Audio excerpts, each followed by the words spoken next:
My sister once told me I'd never be enough, and for years, I believed her. Those words burned into me like a scar I could never erase. She was always the star of the family, beautiful, confident, and loud enough to make sure everyone noticed her. Me, I was the quiet one, the one people overlooked, the one who blended into the background. And she never let me forget it. I remember one night when we were teenagers, I came downstairs wearing my favorite dress for family dinner. I was nervous but excited, hoping someone would finally notice me. My sister took one look at me and laughed. "You, in that? You'll never be enough, no matter what you wear."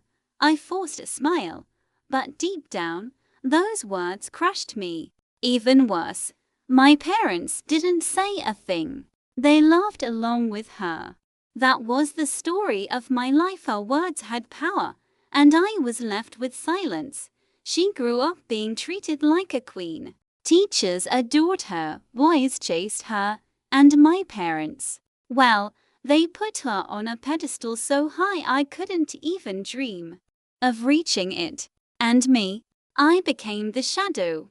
I learned to keep my head down, to swallow the pain, to let her shine while I faded into the background. But I also learned something else: how to survive being underestimated. As we got older, the gap between us only grew. She married young to a man who showered her with gifts, cars, vacations, everything. She flaunted her life like it was a crown she deserved.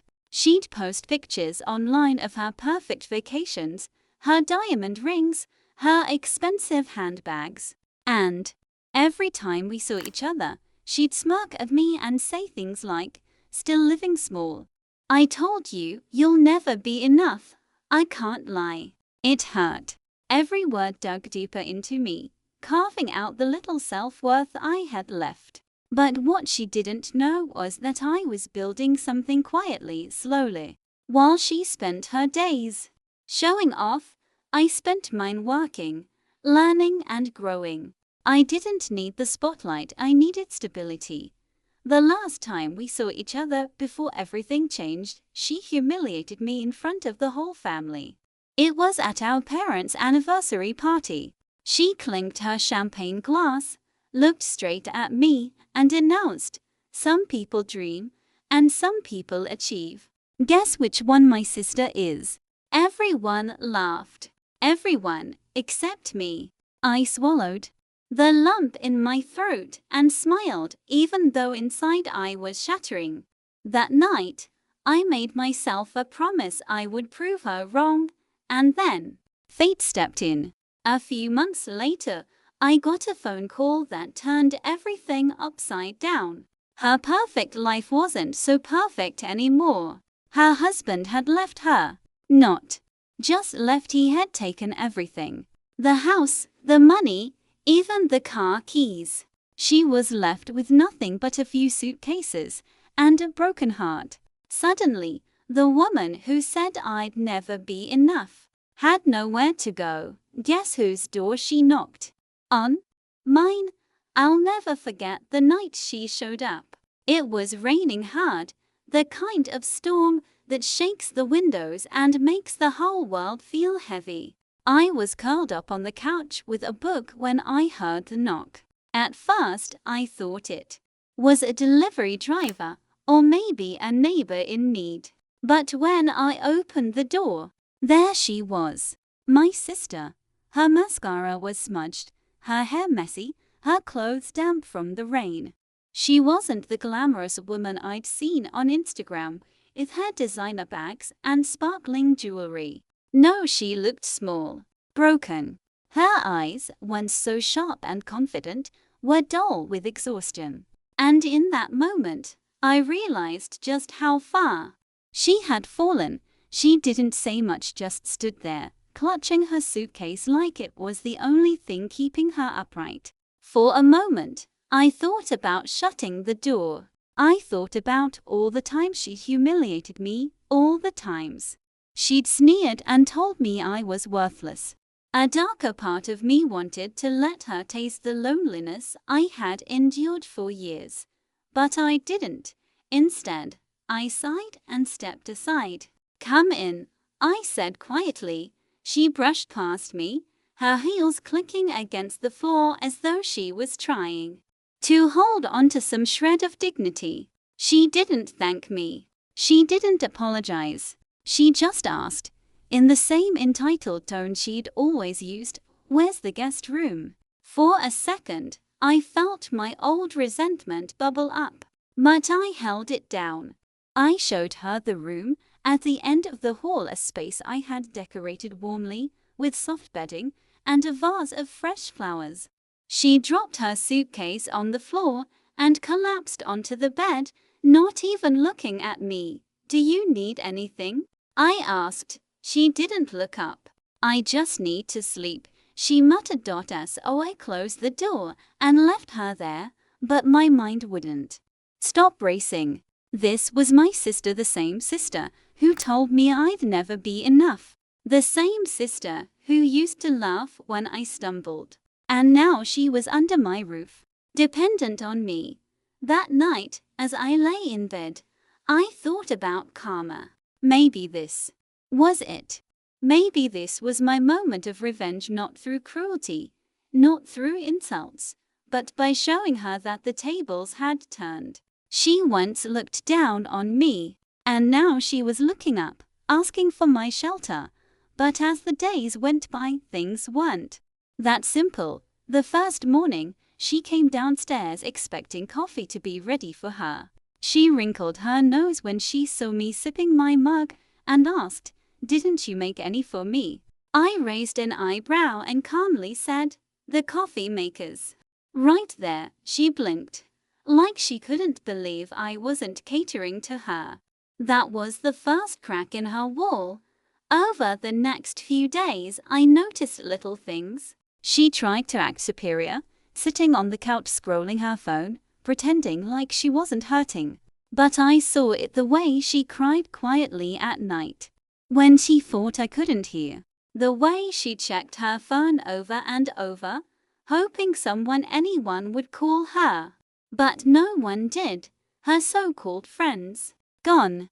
Her glamorous life vanished. She was alone, just like I had been for years, but the difference was I had learned to stand on my own.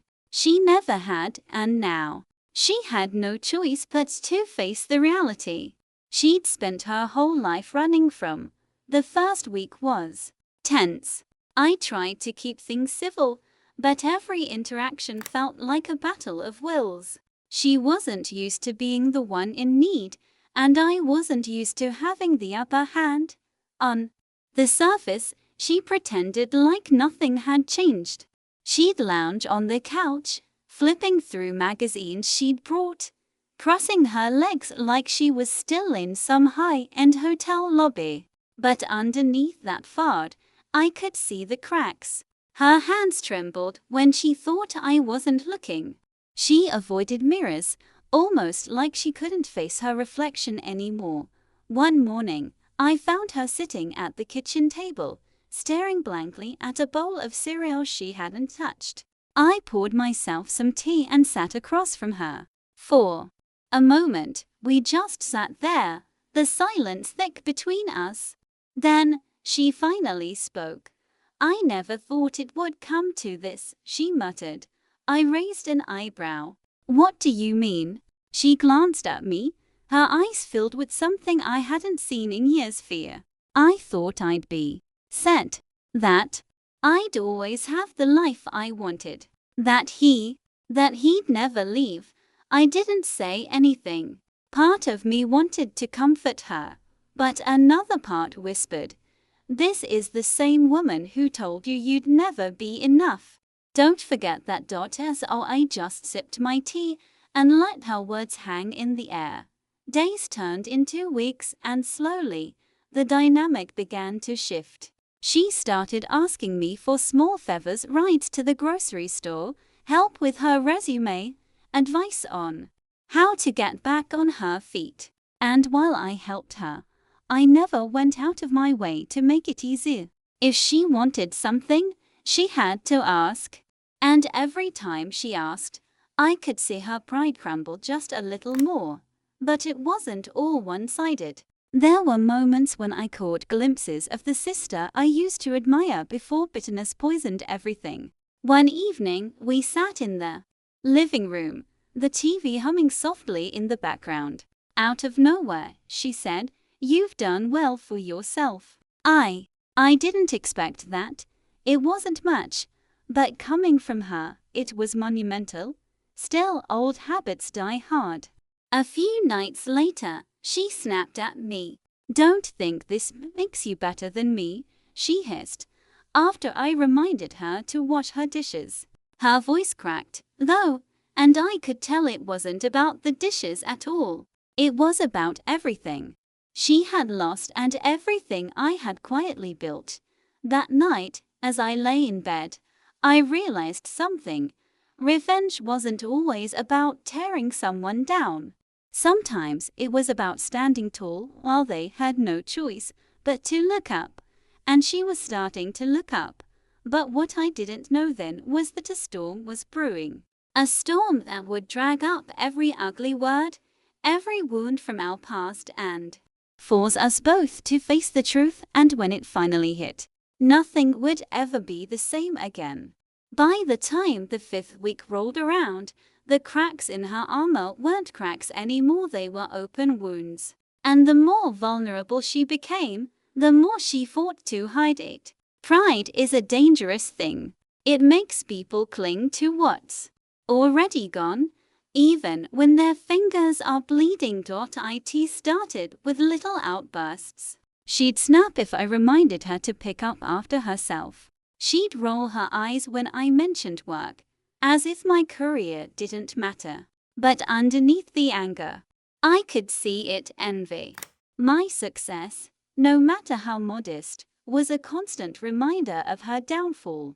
One night, everything came to a head. We were in the kitchen, and I had just finished cooking dinner. I sat down to plates, and she looked at the food with that same superiority she'd worn all her life. "Funny," she said, pushing her fork around. "You think you've made it because you have this little house and a job. But don't forget you're still the same girl who could never keep up with me." Her words hit me harder than I expected. After everything she'd lost, after everything I had done for her, she still clung to that cruel habit of making me feel small. But this time, I didn't shrink. I leaned forward, my voice steady but sharp. "You're right. I am the same girl.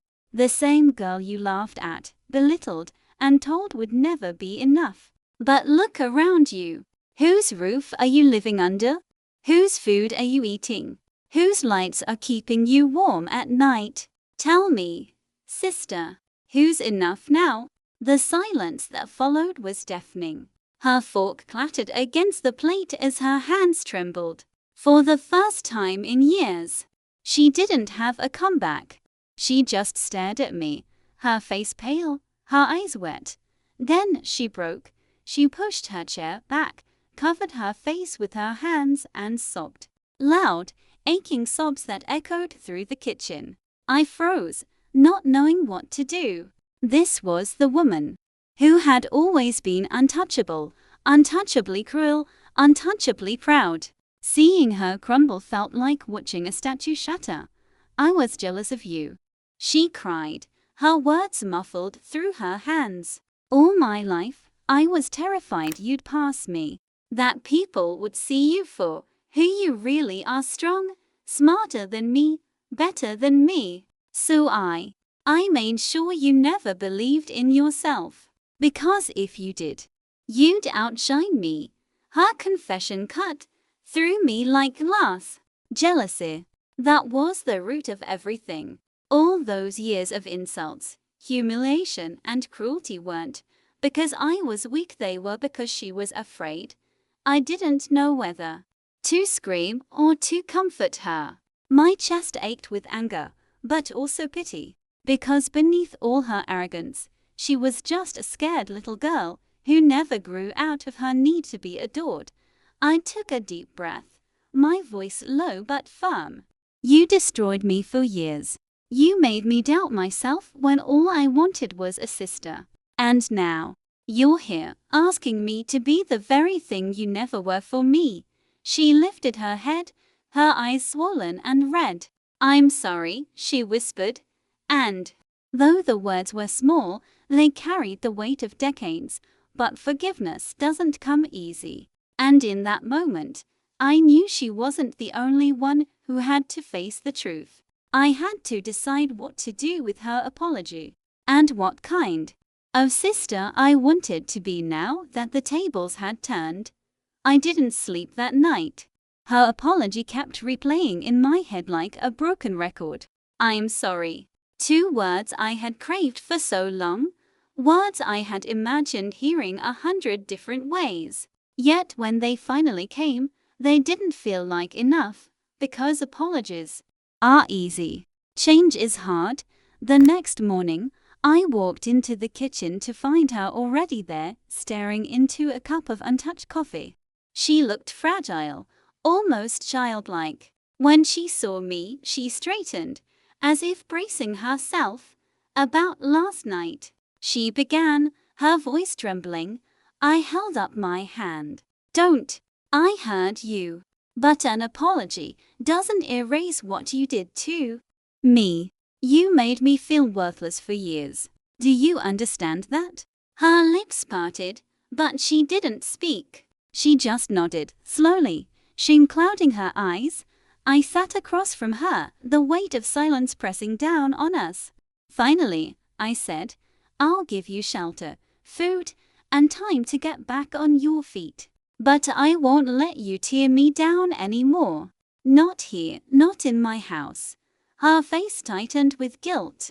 For once, she didn't argue. She just whispered, okay, and from that moment on, the air between us shifted.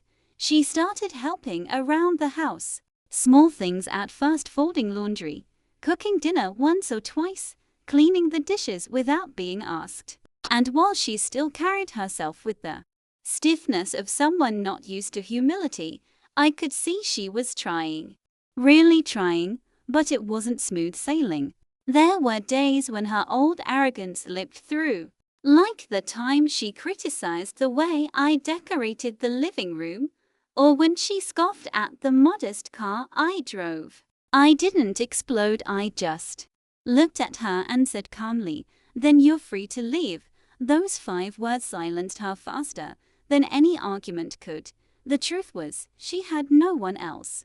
Her friends had abandoned her the moment the money was gone. Our parents, who once praised her every move, were too disappointed to offer help after the scandal of her husband leaving.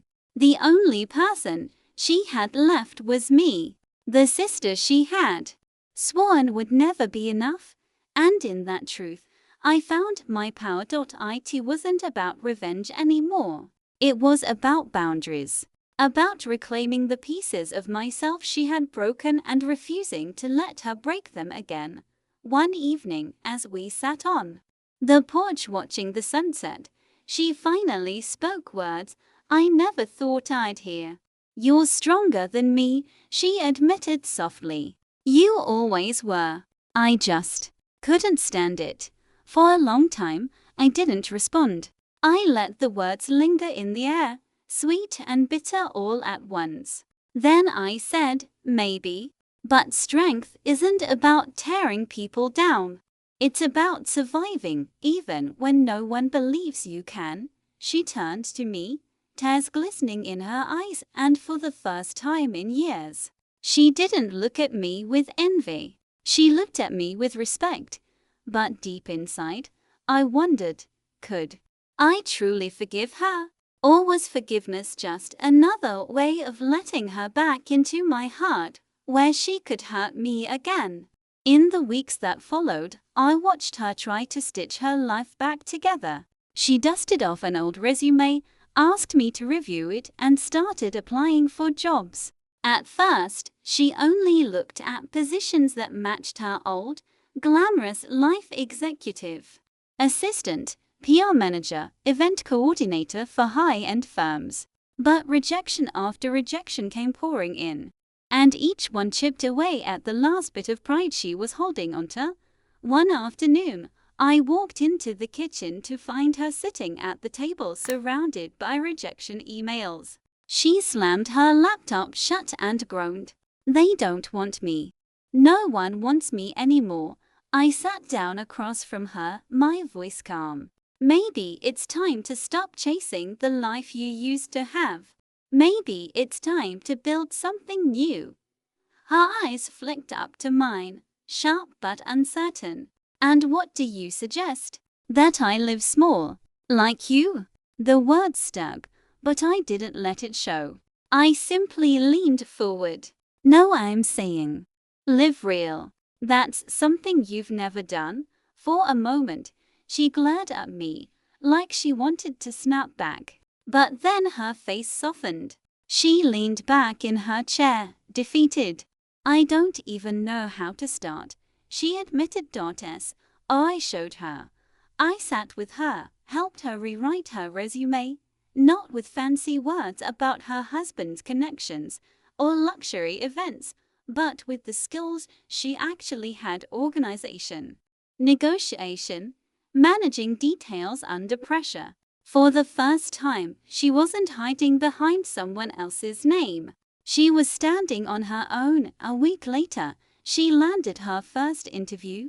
It wasn't for a glamorous position, it was a receptionist job at a local office. When she told me, her face twisted, caught between shame and relief. "I never thought I'd start this low," she said quietly. Low. I shook my head. "No, this is just starting over. And there's nothing wrong with that." She went to the interview, nervous and shaky. But when she came back that afternoon, she looked different. Lighter. She had gotten the job. That night, we sat in the living room, eating takeout to celebrate. She laughed, really laughed, for the first time since she'd moved in. It wasn't forced or bitter. It was genuine. And as I watched her, I realized something. Maybe revenge wasn't about watching her suffer. Maybe it was about watching her grow into the person she was always too afraid to be. But just as I began to feel hope for her, the past came knocking. Literally. It was late one evening when the doorbell rang. I opened it to find a man standing there. Sharp suit, slick smile, the kind of man who carried trouble in his pocket. My sister froze the moment she saw him. Her face drained of color. "You," she whispered, her voice trembling. The man smirked. "Miss me?" And just like that, the fragile peace we had built started to crumble. The air went ice cold the moment he stepped inside. He didn't even wait for an invitation, he just pushed past me, the smell of expensive cologne trailing behind him. My sister stood frozen in the hallway, her hands trembling at her sides. "What are you doing here?" she demanded, her voice low and tight. The man leaned against the doorframe, smug. "What, no hug?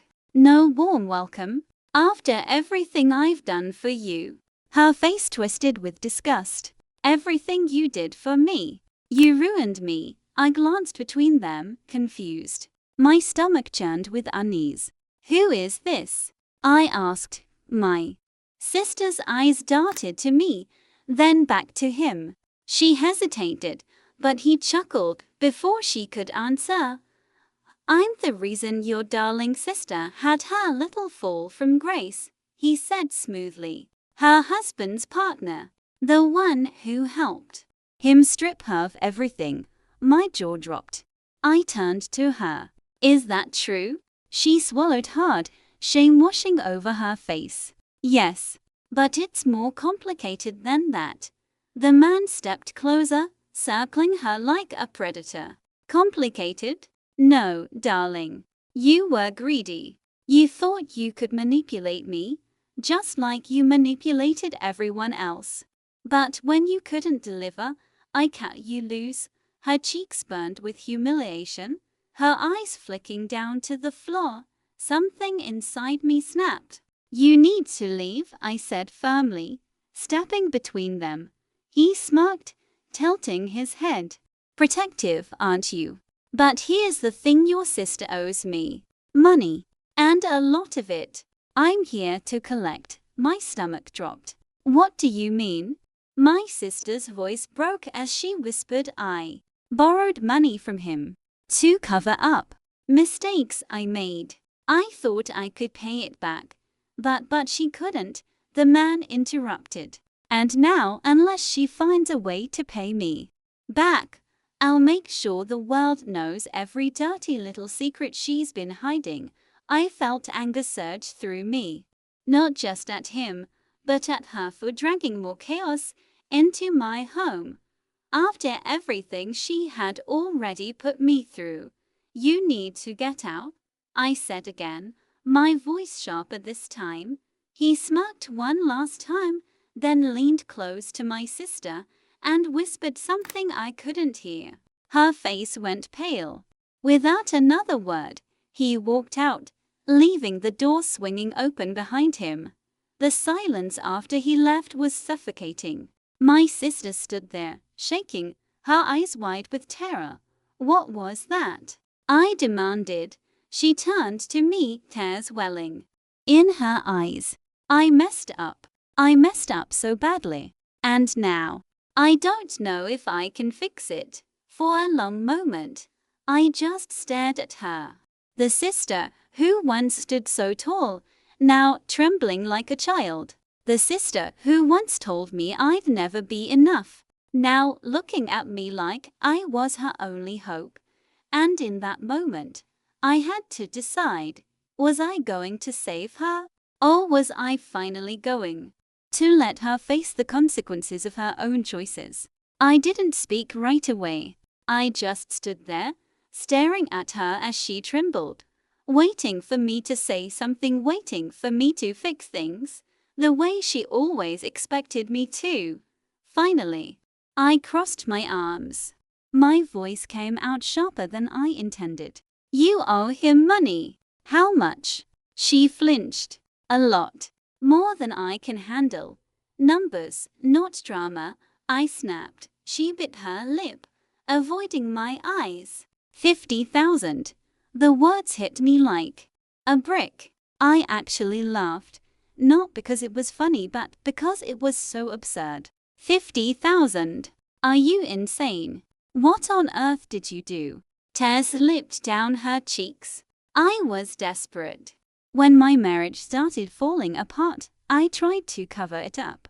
I borrowed money to keep up appearances, to keep the house, the cars, the image. I thought if I bought time, things would work out. But he left me anyway. And now I have nothing. Her voice cracked, and she sank into a chair like the weight of her mistakes had finally crushed her. I stared at her, anger burning in my chest. "Do you realize what you've done? You've dragged your mess into my home, into my life." Again, she looked up at me, pleading. "Please, I don't know who else to turn to. I know I don't deserve your help.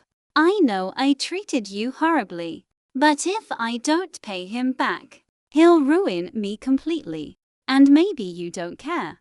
But you're right." I cut her off. "I don't care. Not the way you think I should. You made this mess. You chose this path.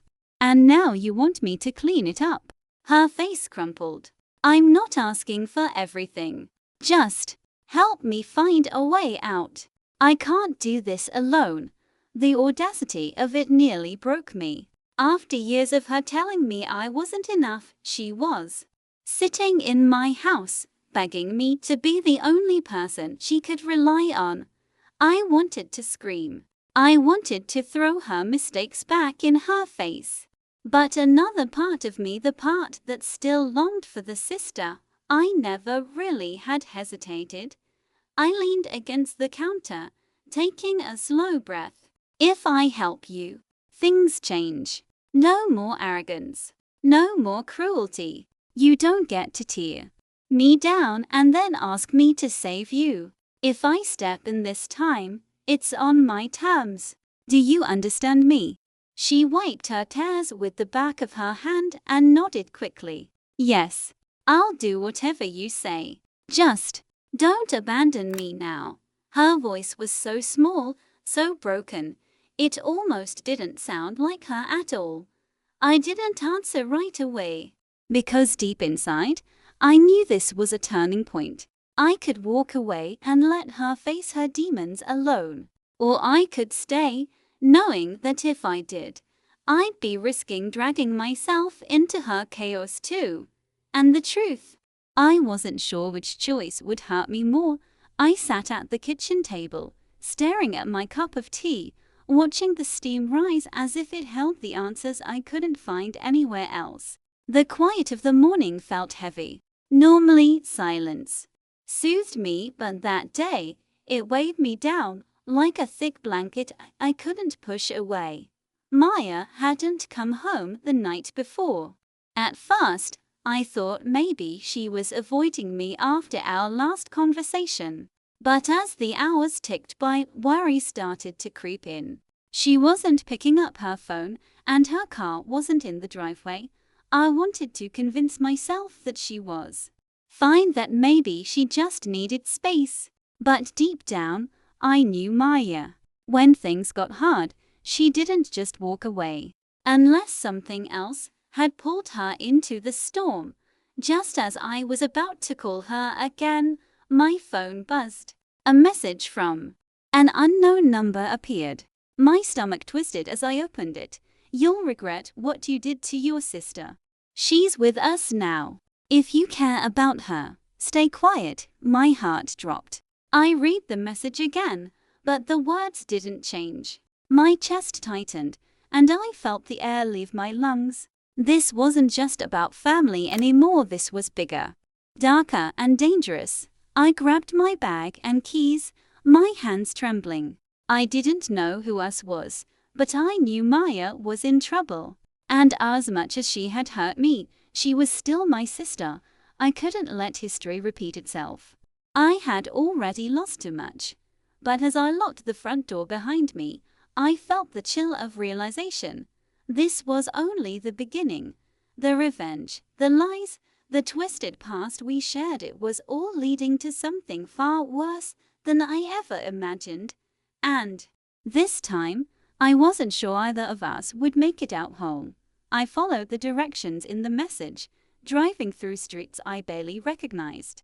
Every turn seemed darker than the last, every shadow heavier than the one before. My hands gripped the steering wheel so tightly that my knuckles ached, but I refused to let fear take control. Not now. Not when it was her life on the line. Finally, I arrived at a run-down building tucked between abandoned shops. The kind of place no one would dare enter at night. My heart pounded as I stepped out of the car, the rain from the storm earlier still clinging to my hair and clothes. I crept toward the entrance, my senses screaming for me to run, but I couldn't. Maya was in there, somewhere. I could feel it. The door was slightly ajar. I pushed it open and immediately smelled the damp, the mustiness of neglect. The hallway was dimly lit, shadows stretching across cracked walls. I called out softly, "Maya." A groan answered me from the end of the corridor.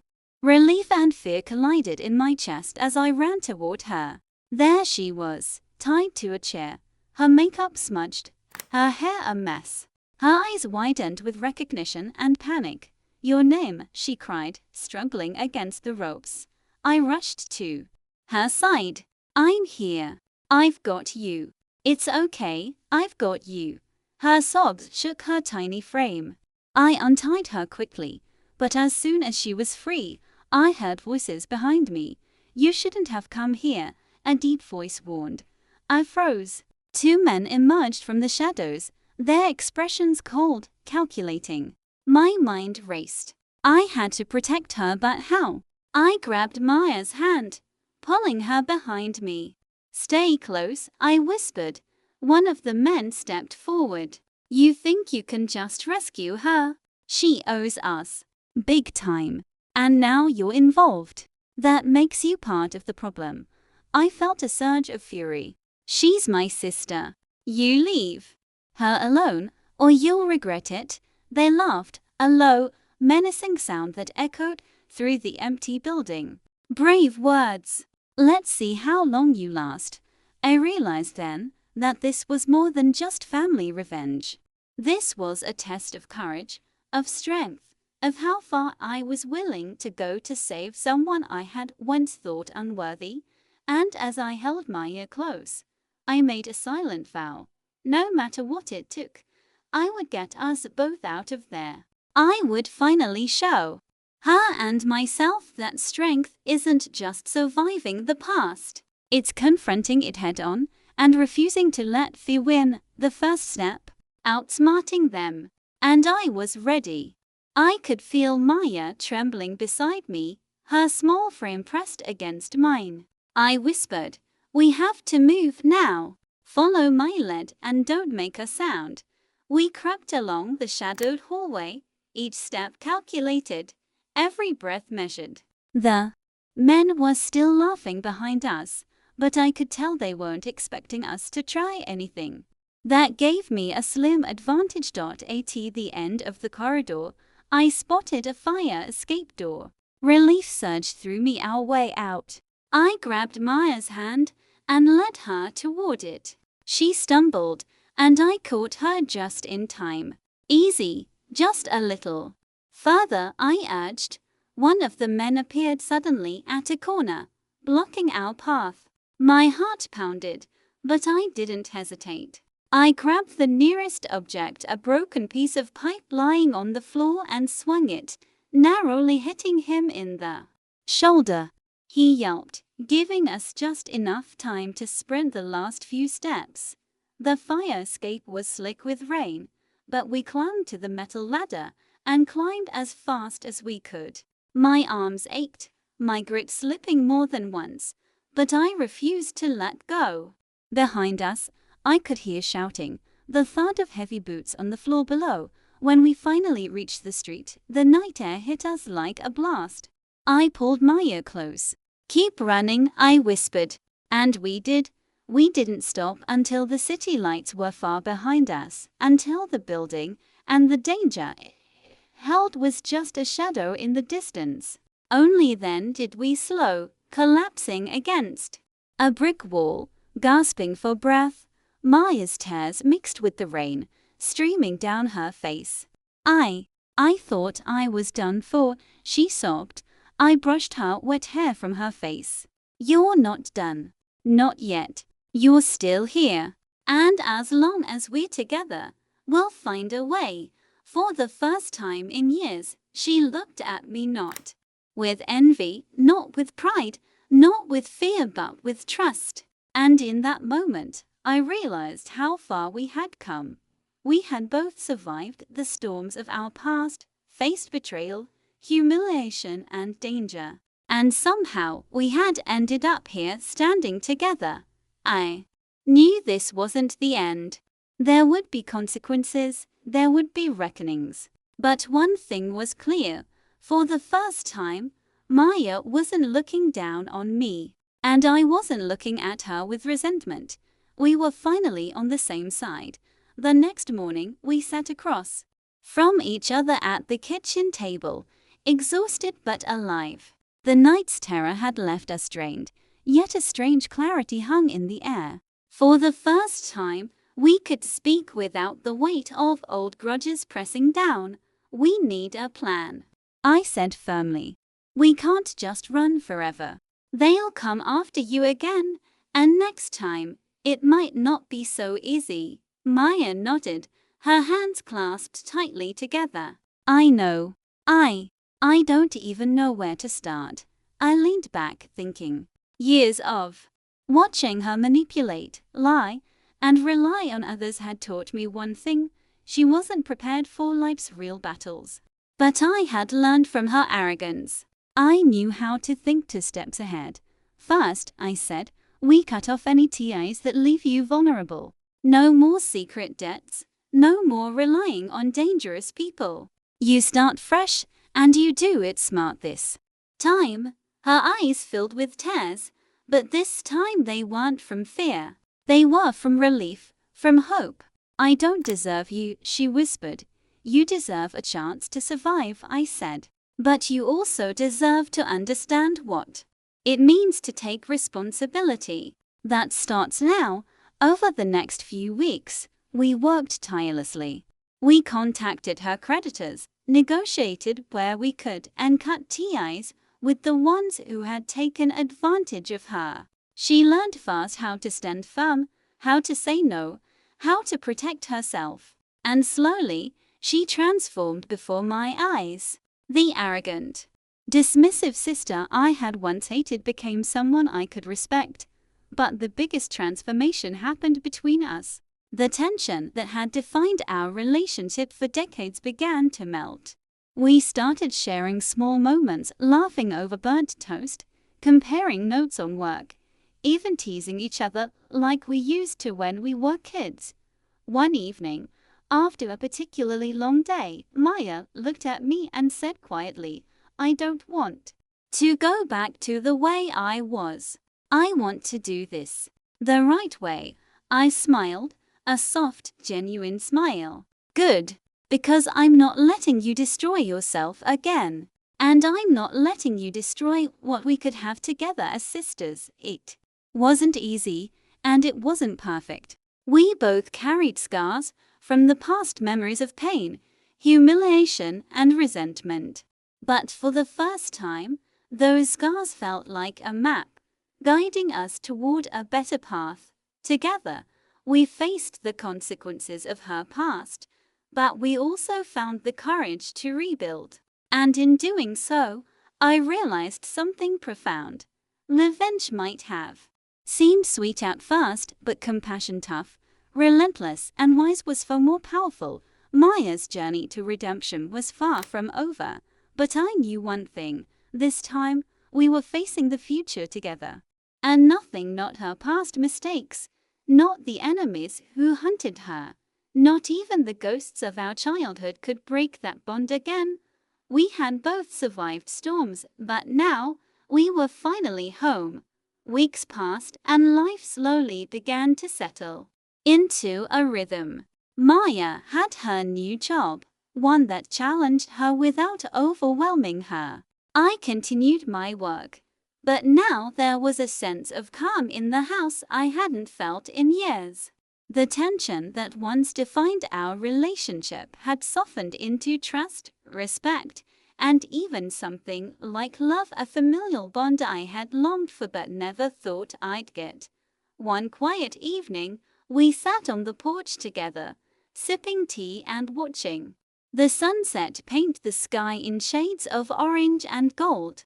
Maya looked over at me, her eyes soft. I don't know how I got here, she said quietly. How I ended up in your guest room, depending on you, and yet I feel like I've finally learned something. I smiled, a warmth spreading through me I hadn't expected. You learned that life doesn't hand anyone everything on a silver platter. That sometimes the hardest lessons come from the people we hurt the most. And maybe that even when someone tells you you'll never be enough, you can prove them wrong, not by revenge, but by standing tall anyway. Maya nodded, tears glimmering in her eyes. I wish I could go back and undo everything I did to you, she whispered. I wish I could erase all the times I made you feel small. You can't erase the past, I said gently, but you can shape the future. And I'll be here to make sure you do it right. Not because you owe me, but because you're my sister. For the first time in years, I felt complete. The anger, the resentment, the desire for revenge, they had all transformed into something stronger. Understanding, empathy, and a bond that could survive storms far worse than any debt or betrayal. And as the last rays of sunlight dipped below the horizon, I realized the greatest revenge I could ever have taken was never cruel, it was living well, standing strong, and letting her see what true strength really meant.